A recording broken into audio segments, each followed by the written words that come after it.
Hello, আজকে আমরা সপ্তম শ্রেণীর শঙ্খ ঘোষের লেখা দিন ফুরোলে কবিতাটি আলোচনা করতে চলেছি।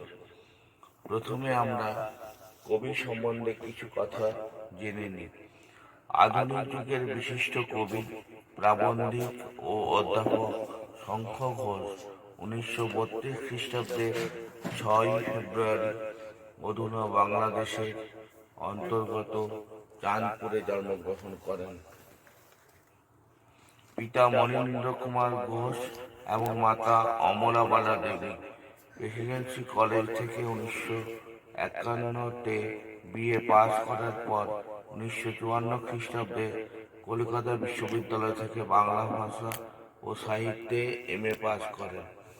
তার বিখ্যাত কাব্যগুলির মধ্যে রয়েছে দিনগুলি রাতগুলি, নিহিত পাতাল ছায়া, আদিম লতা গুল্মময়, মুখ বড় সামাজিক নয়, বাবরের প্রার্থনা, পাঁজরে দাঁড়ের শব্দ। ছোটদের জন্য লিখেছেন সব কিছুতেই খেলনা হয়, আমন ধানের ছড়া, অল্প বয়স কল্প বয়স ইত্যাদি। রাজ্য ও জাতীয় স্তরের বহু পুরস্কার কবি পেয়েছেন। রবীন্দ্র পুরস্কার, অকাদেমি পুরস্কার, শিরোমণি পুরস্কার, নরসিংহ দাস পুরস্কার ইত্যাদি।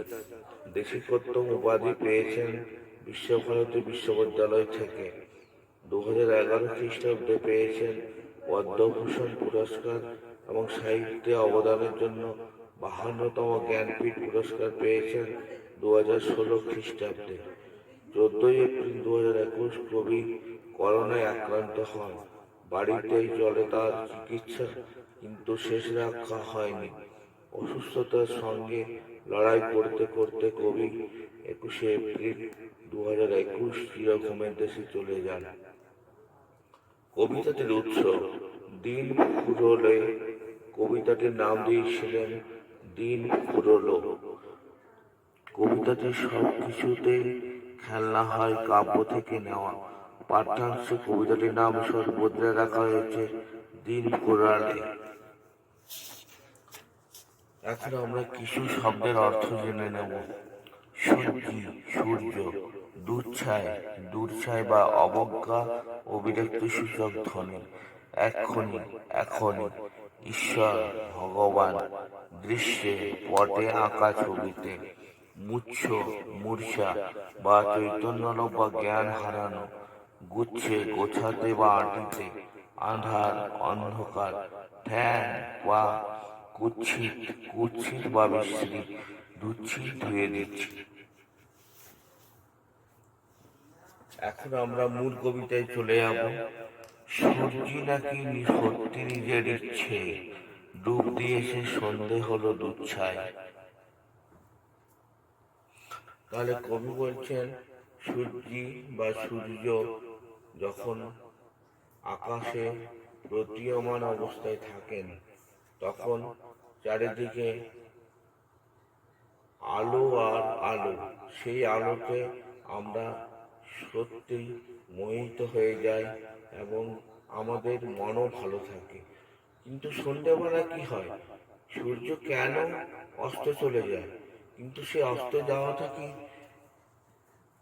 পুরোপুরি অস্ত যাওয়া নয়, সূর্য পরের দিন আবার উঠবে। আকাশ জুড়ে এক্ষুনি এক ঈশ্বর চমকে দেবেন লক্ষ রঙের দৃশ্যে। কবি বলেছেন সূর্য অস্ত যাওয়ার সময় চারিদিকের আকাশ লালিমায় ভরে যায়, নানা রঙের খেলা চলতে থাকে। আকাশের দিকে তাকালে মন ভালো হতে বাধ্য। আবার সমুদ্রে মনে হয় যখন সূর্য যেন সমুদ্রে ডুব দিয়ে দিচ্ছেন, সে সময় আকাশের দিকে তাকালে আর সমুদ্রেতে সূর্যের মানে অস্ত যাওয়ার সময় যে আকাশের ছায়া পড়ে সেটা দেখে মন ভালো হয়ে যায় এবং মনে হয় ঈশ্বর একটা নয়, 100টা নয়, লক্ষ লক্ষ রঙের দৃশ্যে ভরিয়ে দিচ্ছেন পৃথিবীকে। লক্ষ বা তা হতেও পারে 100, কেই বা খুলে দেখেছে রঙের বাক্স। আমরা কি আর দেখতে পাবো ভাবছ? কবি বলছেন লক্ষ রঙও হতে পারে, 100 রঙও হতে পারে। আবার রঙের যেন এক খেলা চলছে। চারিদিকে এত খেলা চলছে, মনে হচ্ছে কেউ এক বাক্স রং নিয়ে চারিদিকে রং ছিটিয়ে ছড়িয়ে চারদিকে ভরিয়ে দিয়েছে। আমরা কি আর দেখতে পাবো ভাবছো? কিন্তু এটা কি আমরা আরো দেখতে পাবো? এক সময় সন্ধ্যা নেমে ঘনান্ধকার নেমে আসবে, রাত্রি নেমে আসবে। কিন্তু এই রাত্রি শেষ রাত্রি নয়, শেষ রাত্রের পর আবার সূর্যোদয় হবে। তখন আবার প্রভাত উঠবে, সূর্য লালিমা যুক্ত হতে হতে হতে উঠবে, সূর্য লালিমা যুক্ত হতে হতে হতে আকাশে উঠে সমস্ত জগৎকে আলোকিত করবেন। সব প্রাণী নতুন উদ্যমে ঘুম থেকে উঠে পড়বে, গাছের পাতায় পাতায় খাবার তৈরি করতে শুরু করবে। সেই খাবারের কিছু অংশ আমরা আবার আমাদের জীবন ধারণের জন্য পেতে থাকবো। বাপ মায়েদের যাবেই তবে মুচ্ছ, পাখি সারি যেমন ধানের গুচ্ছে আঁধার ফেলে ঘরের দিকে উঠছে। বাপ মায়েরা মুচ্ছ যেতে শুরু করেছে। এই আমার ছেলেটা সন্ধে হয়ে গেল, এখনো ফিরল না তো বাড়িতে। সবাই যেন ভয় খেয়ে যায়, মুচ্ছা খেয়ে যায়, আমার ছেলেটা কই, এখনো তো ফিরল না। আবার দেখা যায় যে পাখিরা ধানের ক্ষেতের উপর দিয়ে উড়ে যাচ্ছে, একটা ছায়া ফেলে যাচ্ছে, ধানের ক্ষেতে যেন একটা ছায়া পড়ছে। আর বাপ মায়েরা চিন্তা করছেন ছেলেটা কখন, তার বাচ্চা বা তার ছানাটা কখন বাড়িতে ফিরে আসবে। তেমনি এবার খুঁজতে হবে সত্যি নিজের নিজের মন খারাপের করতে।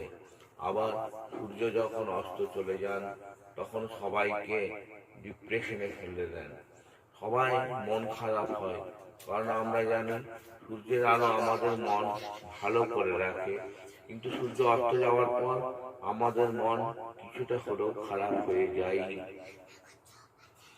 বলবে বাবা এইটুকু সব বাচ্চা, দিন ফুরলেও মাঠ ছাড়ে না। আচ্ছা, তারা কি বলবে বাবা মা?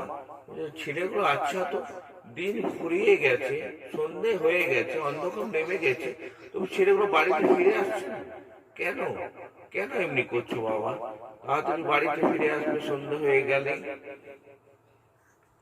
মা বলবেন হিন্দু তো কি কুচ্ছিত, এক গঙ্গা জল দিয়ে তাই দিচ্ছি। তার বাচ্চাদের মা কি বলবেন, বাবা তোমরা খেলাধুলা করে পাগুলো কি কুচ্ছিত, কি নোংরা, কি অপরিষ্কার করে রেখেছো, এসো এসো এসো, এক গঙ্গা জল দিয়ে তোমাদের পাগুলো ধুয়ে পরিষ্কার করে দিই। পরিষ্কার না করলে তোমাদের পাগুলো নোংরাই থেকে যাবে বাবা। তাই সব বাবা মা তার ছেলে মেয়েদের বলেন সন্ধে হতে হতে বাড়ি তাড়াতাড়ি ফিরে আসবে, তোমাদের ওই কুচ্ছিত নোংরা অপরিষ্কার পাগুলো গঙ্গার জল দিয়ে ধুয়ে আবার পবিত্র করে তুলব। তাহলে বন্ধুরা, আমার প্রিয় ছাত্রছাত্রীরা, এখানে দিন ফুরলে শঙ্খ ঘোষ কবিতাটি শেষ হলো। দিন সত্যি সবারই ফুরিয়ে যায়, দিন একদিন ফুরোয় সবারই, অবিনশ্বর কোনো কিছুই নয়, কেউ চিরদিন রবে না।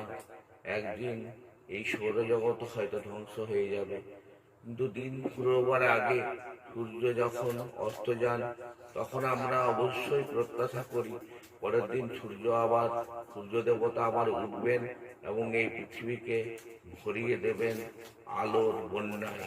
এই আশা নিয়েই তো আমরা বেঁচে আছি বা বেঁচে থাকবো। নমস্কার।